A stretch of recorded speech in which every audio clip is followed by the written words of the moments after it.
Hello and welcome to the Bearded Mystic Podcast, and I'm your host, Rahul N. Singh.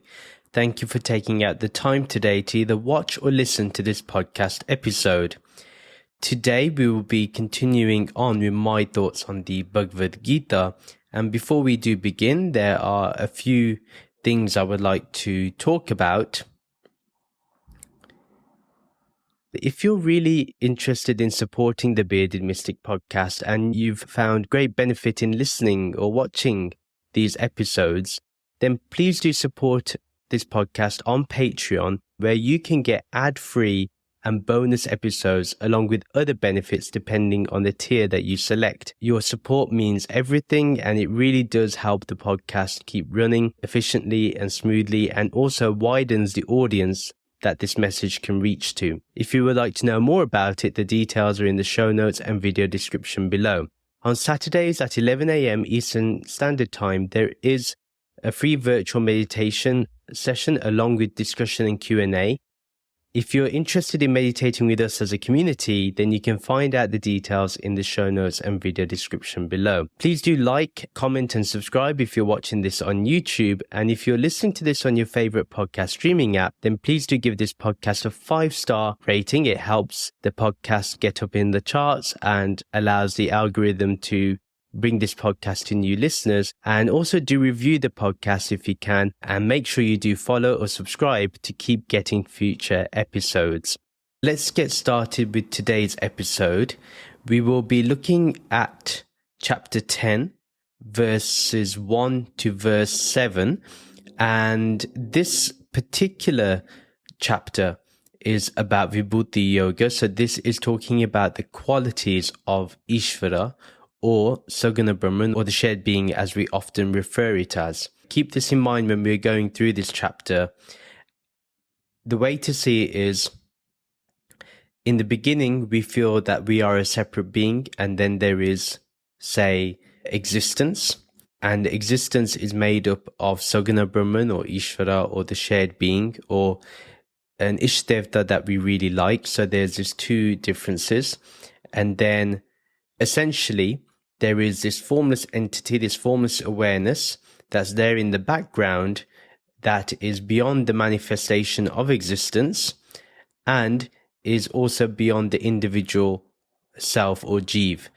And these two things, which is the shared being or Ishvara and the jiv, are none other than that formless awareness or Nirgun Brahman itself.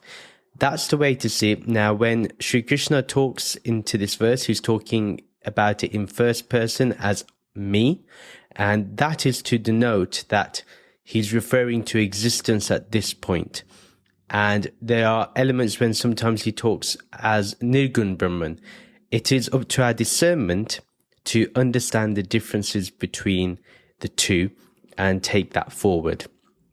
Verse 1, Sri Bhagavan spoke, "O Arjun, because you are so very dear to me, listen closely as I reveal for your ultimate well-being the most confidential knowledge of my Param nature." So we're going to look at the verse as a whole here. We know here that Sri Krishna is wanting Arjun to pay close attention. He needs to be really laser focused and try to understand what he's trying to say.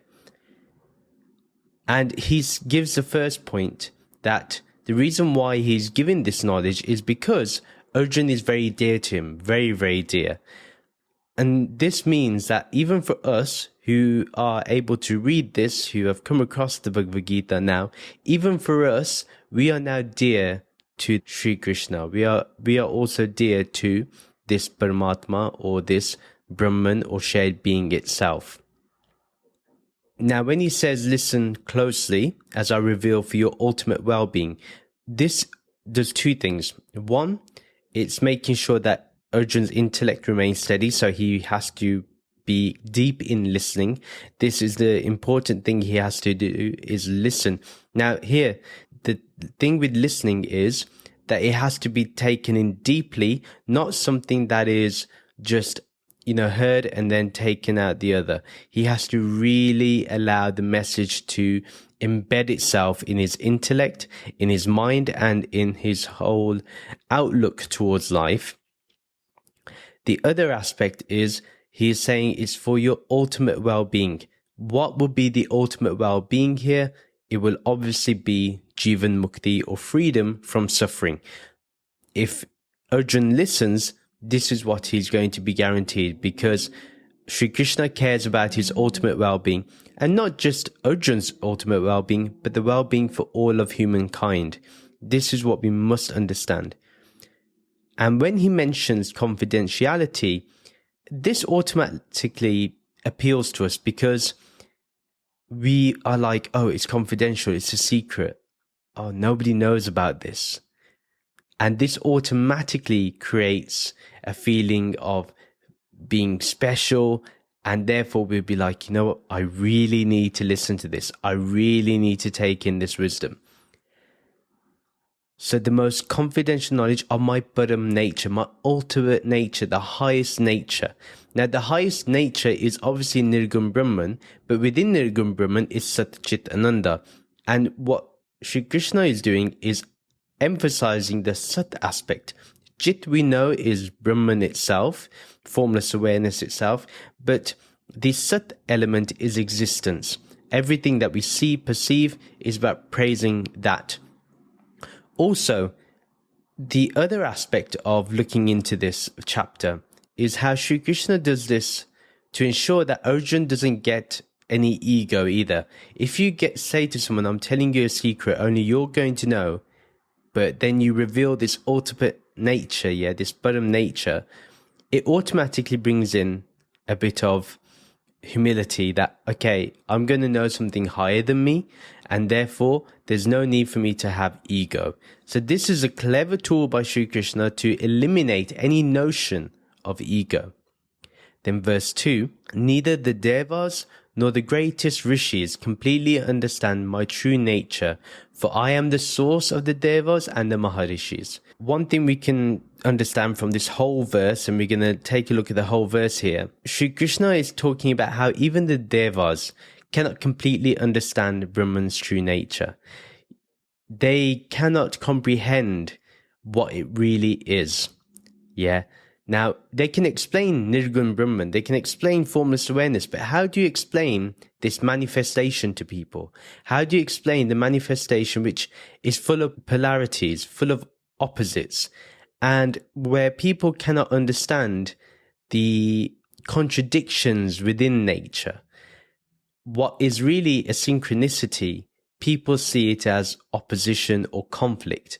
And that's the difference, right, between the understanding of a sage and the understanding of, say, someone like me who's a beginner on this journey. To make Arjun feel like he's ready for this knowledge, to make him feel, again, a bit upbeat, a bit more inspired, he's saying, neither the Devas completely understand my true nature, but I'm going to tell you my true nature. I'm going to tell you my Param nature. Remember in the previous verse?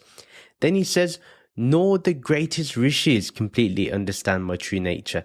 Again, that true nature is, how can this Nirgun Brahman be manifested as the many? How can it be manifested as this ultimate existence, this ultimate shared being?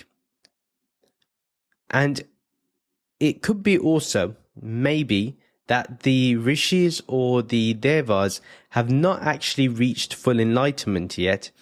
Hence, they're not Jivan Mukt, so they're not really going to understand it all. And as I mentioned, the source of all existence is Brahman. Brahman is the source of everything. And we really need to understand that element. So he says, for I am the source of the Devas and the Maharishis. The Maharishis are searching for that which is already within them. I am that existence that they're looking for. And their existence is my existence. They think it's different. Sri Krishna is weaving in a bit of oneness here too, if we really think about it. Then there is also another element that someone may say, well, if I become a rishi or a great rishi or a maharishi, I'll be amazing. Or if I become a deva, that's amazing. You know, I will have powers over things, and rishis can feel like they can curse or bless people. It can create a bit of a power trip. So that's why Sri Krishna says, you know what? it's this existence that does everything, this Saguna Brahman, this Ishvara, this shared being, not what you think it is. Yeah, not you, the Deva. It's not you, Agni. It's not you, Vayu. It's not you, Ganga. It's none of these elements. It's only Nirgun Brahman that is doing everything. That is the source of the shared being. The shared being is the manifestation of this existence. Simply that is what it is. Now, what we understand here is that it's this Ishvara that does all. It's this Nirgun Brahman that does all. Therefore, we are not in any conflict. So to understand this very deeply is the source of all these Devas and Maharishis that we worship is the shared being, or on the higher level, it is Nirgun Brahman, formless awareness. Verse 3, one who knows me as the Loka Maha Ishvara, the greatest being who is the ruler of all the realms, who realizes that I am unborn and without beginning, goes beyond the delusions, limitations, and confusions of ordinary human knowledge. That person, although still living among mortals, is completely released from all paap. Let's look at the first part of this verse. One who knows me as the Loka Maha Ishvara, the greatest being who is the ruler of all the realms, who realizes that I am unborn and without beginning, goes beyond the delusions, limitations, and confusions of ordinary human knowledge.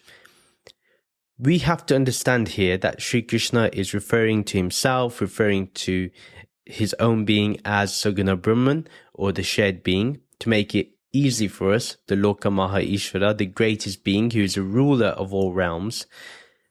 Now, remember in the previous verse he says he's the source of all beings, so he's the creative principle. Now he's the sustaining principle who rules all the realms in existence. Once we understand what Saguna Brahman is, then we understand what Nirgun Brahman is. So first understand the shared being to go to formless awareness. This is the process that needs to be taking place. So we are having a steady growth, but that growth, even though steady, it is more firm and more rooted in true wisdom. Once we realize that this Brahman is uncreated, so it's unborn, beyond death, self-existent. It doesn't have any beginning, therefore it doesn't have an end. Many can go searching for the beginning of existence, many can try searching for the end of this existence. But then ultimately when they reach an apparent end, they realize that this was just an appearance against my own awareness, which is even beyond this existence of the Loka Maha Ishvara. It is unborn, he's saying. So don't think that I have been given a birth. This Saguna Brahman is Nirgun Brahman, therefore it's unborn. And it's without a beginning. Try looking for it. You will find that it's beyond even the periphery or beyond the boundary of existence. One goes beyond all delusions because there is only Brahman, and we are not deluded by name and form. The ultimate delusion that we have is that we think we are this body and mind. So first of all, if we think we are this body, we are attached to everything that is attached to the body. So that can be food, drink, people, possessions, all those things. And then with our thought, it can be to desires, it can be attachment to thoughts, emotions. We look for particular states. So all those things kind of subdue our intellect, and they suppress the intellect to think that it is just the body and mind. Therefore, it is beyond these delusions. So it's beyond the name and form. This is the ultimate understanding here. What limitations can our true nature have when we are this infinite Brahman? This shared being, this existence is infinite in nature. Remember, it has no beginning and it has no end. And no word can capture us, no label can define us, and no form can contain us. That's simply what it means. It's beyond limitations. Whatever that you think limits you, which contains you in a certain way, whether that's society, knowledge, religion, spiritual practice, all those are limitations, or even the limitations of rituals. That is just ordinary human knowledge. They have some merits. I'm not saying they are not without merits. They are full of merits. But the ultimate understanding is to be free from all those, to be free from that limitation. That's what we must understand. And we are not confused by any ordinary human knowledge. We are beyond that. We find that we can have that basic knowledge because through spiritual practice, we train and exercise the intellect, which is our discernment, and our vivek between the real and the unreal. And we remain established in the real due to this strong discernment that we have, this strong vivek that we've built up. We have to continuously train and exercise the intellect. And that's how we go beyond the confusion of ordinary human knowledge. The other aspect of this is that ordinary human knowledge will be, you are definitely this name and form. There's only this human body and this mind. That's it. Once the brain dies, everything ends. Consciousness ends. But the rishis have stated, Sri Krishna has stated, that the Atma is beyond birth and death. Therefore, it cannot belong to the body. It is beyond the body. And that's why it's beyond the ordinary human knowledge that we have, that we are just this body and mind. Then the second part of the verse is, that person, although living among mortals, is completely released from all pap. This is ultimately Jivan Mukti. So they may live among people who are going to be born and they're going to die. They are completely released from all pap. What we can understand from pap is activities that lead to suffering, actions that lead to suffering. What we understand here is that once you understand that you have no limitations, then karma cannot limit you. Yeah. The action that you do or the actions of others cannot limit you. It cannot confuse you in any way. It cannot delude you in any way. This is the whole point. You're completely released from all that pap.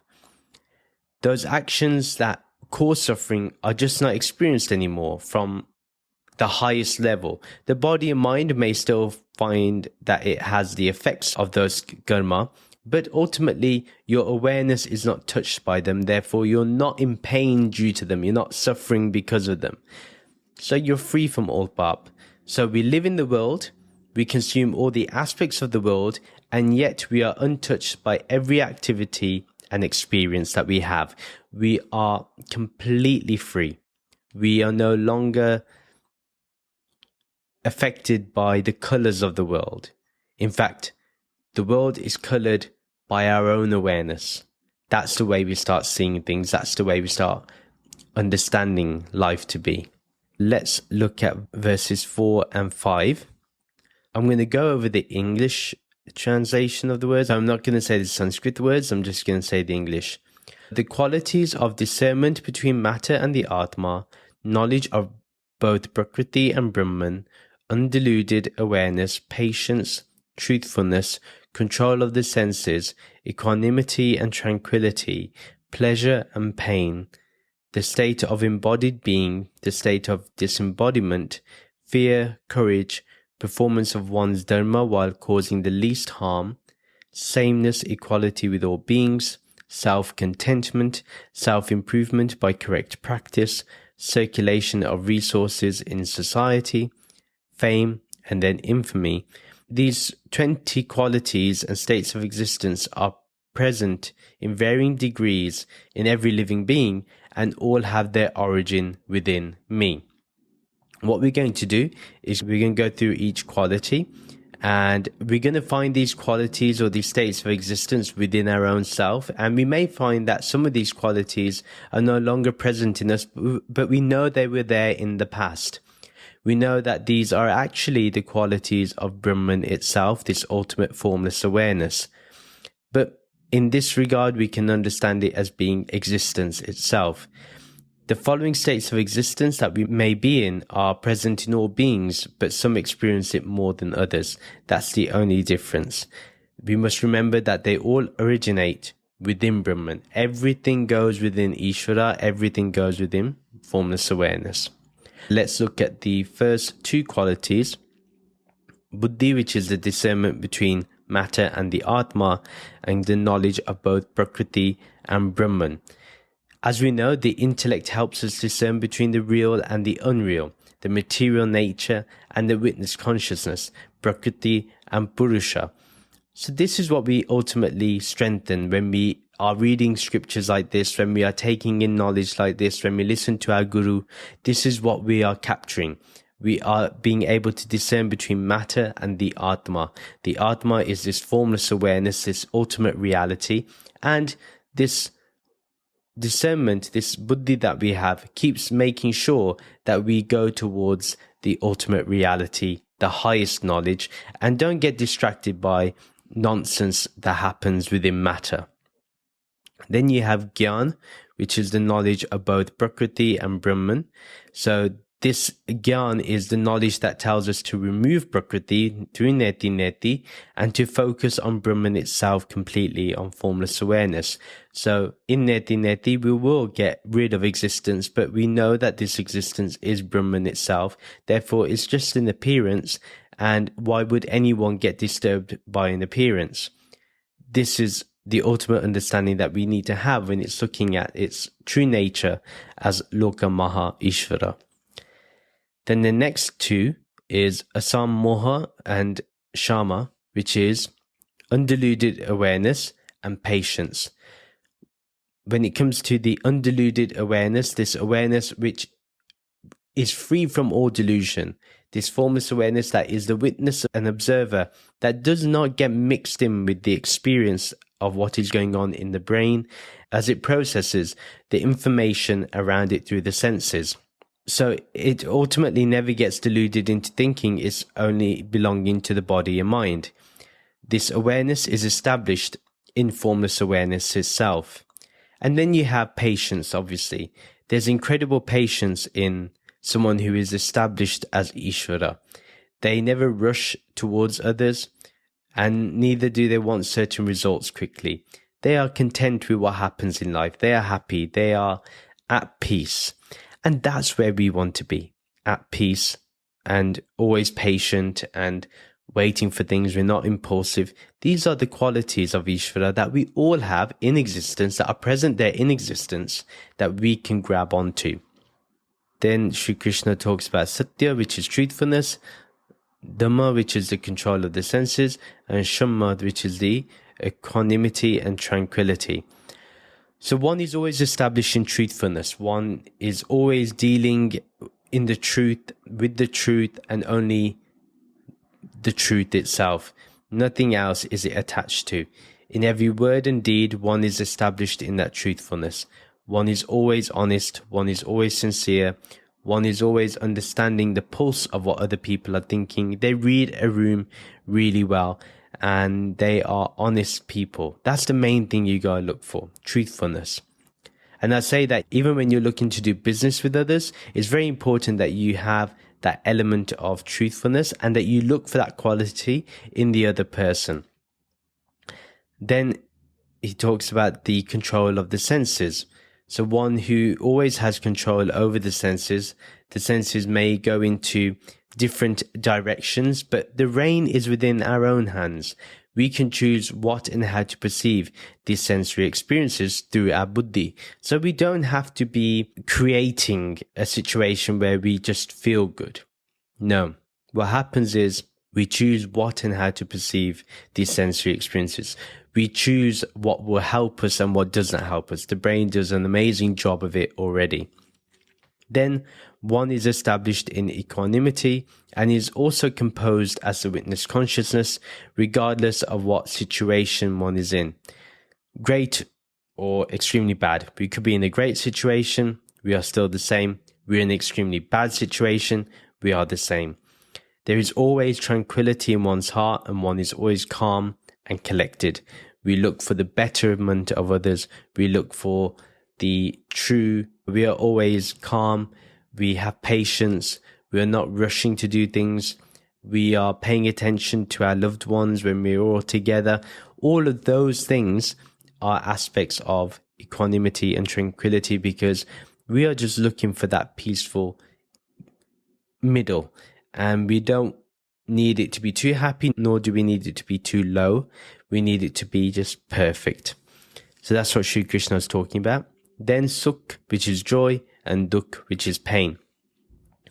One is always in a state of joy no matter what is happening in life. That's the quality that someone like Ishvara does have. They are happy. They are content. They're in bliss. They are not looking for something to make them happy. They're just happy being themselves.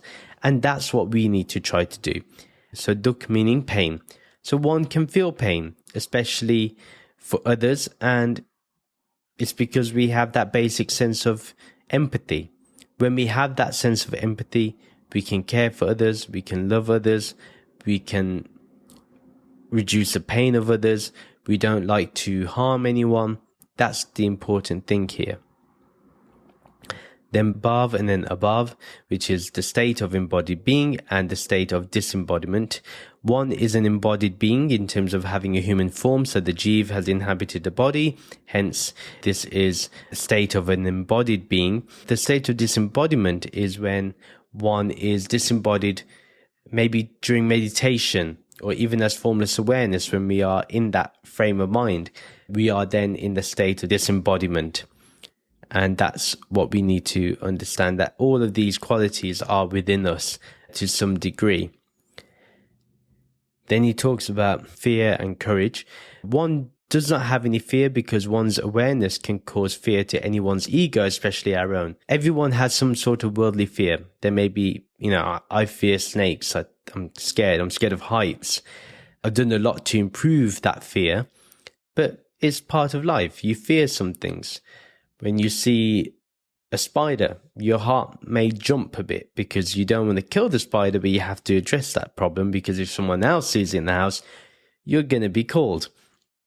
So that's one aspect. And also, it keeps one humble. If we think that we may cause harm by thinking we're better than others, that they don't know anything, we have no ego. If we have that mentality, then that will cause fear, and especially in our own minds. So that's why we are to be free. We are always full of courage to fight for the right causes and help those that society has abandoned. This is ultimately what life is about. We have to look out for others. We have to care for others. We have to be there for other people. We have to understand their issues and their problems and look to resolve it, not just through programs where we just give money to them, but actually find them a job, help them get a job. If they have a criminal record, I think government should look to abolish that now. Because you know what? Everyone deserves a second chance, and you don't know what circumstances in which someone has committed that crime. Then Sri Krishna says, ahimsa, which is the performance of one's dharma while causing the least amount of harm, and samatha, which is the sameness, equality with all beings. So one conducts one's own dharma, which is to be in ahimsa. And whatever our dharma is, whether it's to be enlightened, whether it's to be a good human being, whether it's to understand that true identity of what it means to be a Hindu or a Sikh or a Buddhist or whatever, we must do that with ahimsa. So ahimsa specifically will mean causing the least amount of harm. That's what dharma is. Our dharma should not be affecting many people. If you have a load of people against you, you know you've done something really wrong.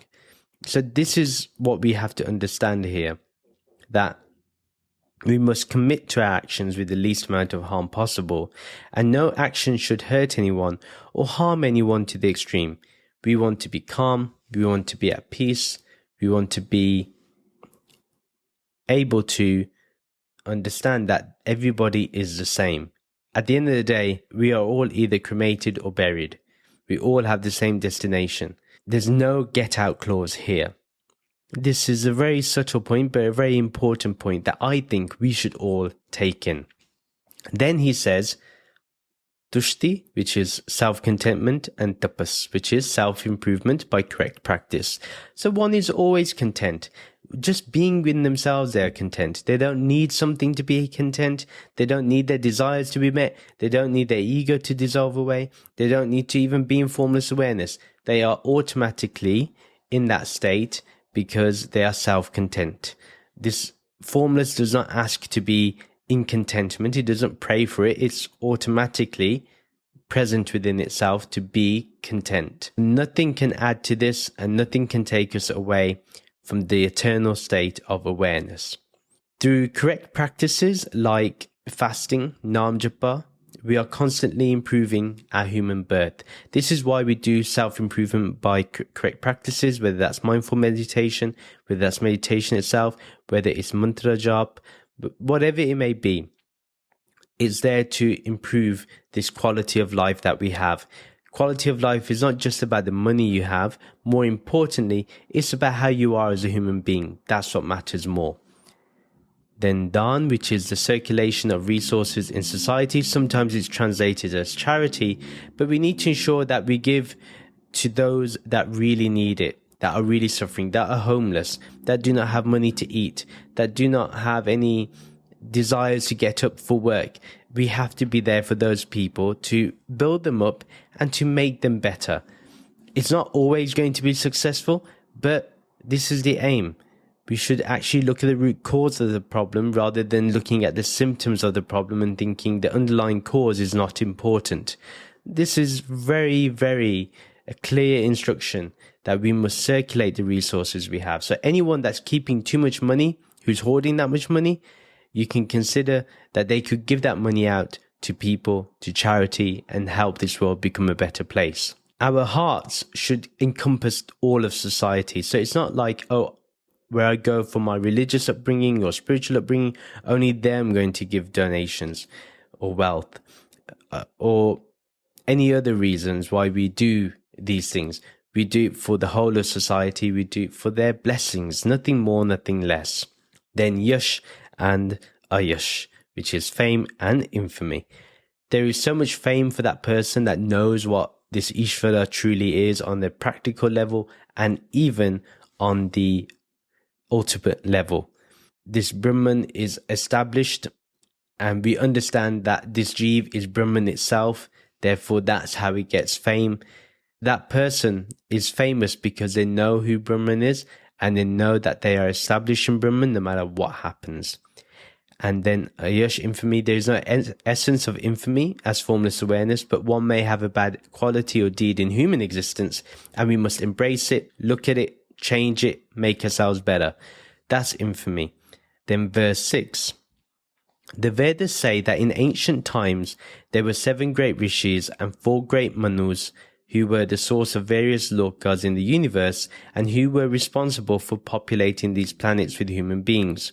Those rishis and manus were created from my imagination. So Sri Krishna here saying, as Ishvara, as this shared being, I can tell you what the Vedas have been saying. And there are these 7 great rishis, the Saptarishis, and 4 great manus who are the source of the various lokas in the universe. This whole world that we see today is because of the knowledge of the Vedas. These 7 rishis were the source of those various lokas in the universe and who were responsible for populating those planets with human beings. Now, what's interesting here is I would like to know how they did this. Is it through telepathy? What tools were they using for them to communicate with other people that what the source of all this existence is? If we say that these manus and these saptarishis were imagination, then what are we, if not imagination ourselves? Somewhere, somehow, someone raised that question, and that's why this answer is given.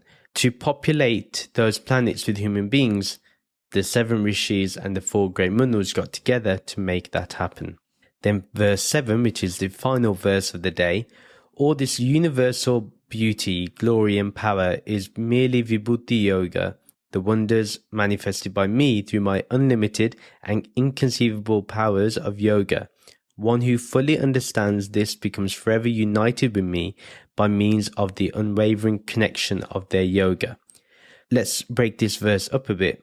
So all this universal beauty, glory and power is merely Vibhuti Yoga, which is the wonders manifested by me and through my unlimited and inconceivable powers of yoga.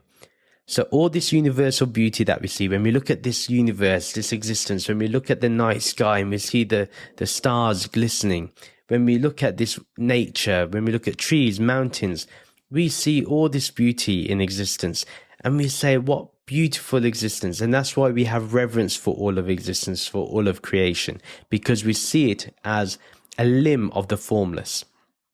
So because of that beauty, we are always in glory of this as its own power to operate this existence, to create itself, to destroy itself. It's full of glories. It's full of happiness. And that's another aspect that we must understand, that this is nothing but the wonders or a manifestation that is done by Brahman. Brahman is behind it all. And this manifestation is unlimited, it's absolutely limitless, there's no end to it, there's no beginning to it. We've established this before. And it's inconceivable, and we cannot grasp its total glory and excellency. We may try our best to show our gratitude by praising this Brahman, but we will not be able to. We will not be able to explain this shared being because it's so unlimited and inconceivable. The more we know, the less we feel we know. That's exactly what happens. And we experience this when we are with our guru, for sure. That's one way we can do. And we cannot even imagine the powers of this sacred union. Obviously, this union with Brahman, this union with this formless awareness, that's the ultimate point of view to have. This sacred union is everything that we need to have. This sacred union is what takes us to Jivan Mukti. It's what takes us to that place where we go beyond Bap itself. Then the second part of the verse is, one who fully understands this becomes forever united with me by means of their unwavering connection of their yoga. Once we understand these simple truths, we are forever united with Brahman. We understand how it operates as a shared being, but then we understand that behind it is this vast awareness. Once we attach ourselves to that vast awareness, this formless awareness, we automatically understand that we are always being one with Brahman. There's never been a separation. There's never been a you and a me. There's only this. We have an unfluctuating, unwavering connection with the divinity. We do not look for it to move anywhere. We are absolutely in that stillness of wonder. We just experience that wonder, we stay in that wonder, and we feel at peace with that wonder. That's ultimately what happens. This connection does not waver at all. It does not change in any way. It remains as it is. And this union will never end and is eternal. And we have to fully understand that this Maya is manifested by Brahman, and we are to enjoy it like a manifestation. So see this Ishvara as a manifestation, this shared being as this existence, as Sat. And when we do this, we automatically have deep respect and reverence for those around us. We have a deep understanding that although this all looks like Maya, really, they are all me. They are all one. They are all this one shared being if we are entertaining duality for a moment. So that's what we need to understand. We need to understand that this Vibhuti Yoga is the wonders manifested by me through my unlimited and inconceivable powers of yoga. We have to understand that this sacred union that we have with Brahman is what allows us to experience that limitless and inconceivable power that this union brings. And when we are totally at one in this union, when we are completely focused and stabilized, you watch how your connection to this formless is unwavering. It doesn't move. It doesn't change at all. It gets stronger and stronger and stronger. You will never get weaker at all. This is what happens when we truly unite with that formless awareness. We appreciate this existence as a shared being, but ultimately we know that there is an observer beyond the shared being. And that is the end of the episode. If you liked what you heard and liked what you watched, please do share this podcast with your friends and family who may enjoy this content. Do follow me on social media to keep getting updates. Join the Bearded Mystic Podcast WhatsApp community group to continue the podcast discussion. Details are in the show notes and video description below. If you would like to support the Bearded Mystic Podcast, as we discussed earlier, do check out the podcast Patreon page. Your support means everything, and it helps this podcast keep running. Details are in the show notes and video description below. Please do rate this podcast 5 stars and do give a review either on your favorite podcast streaming app or on our website. Details are in the show notes and video description below. Please do like and comment on this video and subscribe to this YouTube channel. Do follow or subscribe to this podcast on your favorite podcast streaming app. Thank you very much for listening to this episode. Let's end with the Shanti mantra and the Soham mantra. Soham, Soham, I am that, I am that.